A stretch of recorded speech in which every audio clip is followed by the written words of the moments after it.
রাজায় রাজায় যুদ্ধ হয় আর উলখাগড়ার প্রাণ যায়, এই প্রবাদটি যেন আবার সত্যি হতে চলছে। মধ্যপ্রাচ্যের ইরান, ইসরায়েল ও যুক্তরাষ্ট্রের সংঘাতে বিশ্ব অর্থনীতিতে বড় ধরনের অস্থিরতা তৈরি হতে পারে।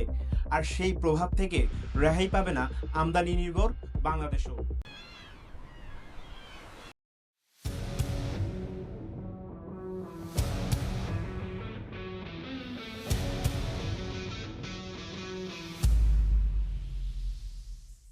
জ্বালানি বাজারে অস্থিরতা, বিশ্ব বাজারে বাড়ছে মাত্রা অতিরিক্ত তেলের দাম।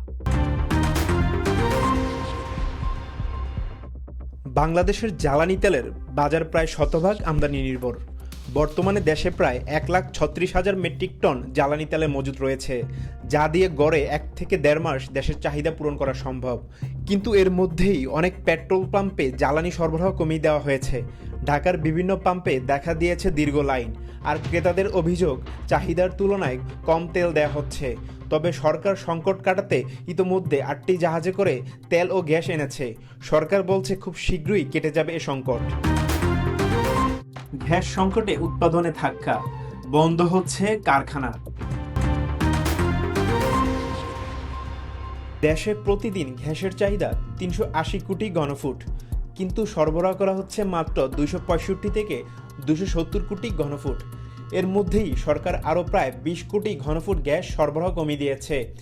ফলে গ্যাস সংকটে শিল্প কারখানা ও উৎপাদন কার্যক্রম ব্যাহত হতে শুরু করেছে। বাংলাদেশের মোট গ্যাস চাহিদার প্রায় 35% পূরণ করা হয় আমদানি করা এলএনজি দিয়ে, যার বড় অংশ আসে মধ্যপ্রাচ্য থেকে। যুদ্ধ পরিস্থিতি দীর্ঘ হলে এই আমদানিও তৈরি হতে পারে বড় ধরনের অনিশ্চয়তা। রেমিটেন্সেও দেখা দিতে পারে ঝুঁকি, শ্রমবাজার সংকুচিত হওয়ার সম্ভাবনা। গত বছর প্রবাসীরা দেশে পাঠিয়েছেন প্রায় $33.7 বিলিয়ন রেমিটেন্স। কিন্তু মধ্যপ্রাচ্যের অস্থিরতা বাড়লে শ্রমবাজারেও প্রভাব পড়তে পারে, যা রেমিটেন্স প্রবাহ কমার আশঙ্কা তৈরি করছে।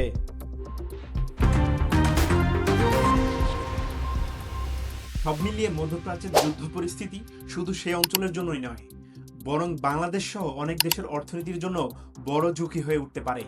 জ্বালানি, শিল্প উৎপাদন ও রেমিটেন্স, এই 3 খাতেই দেখা দিতে পারে বড় ধরনের চাপ।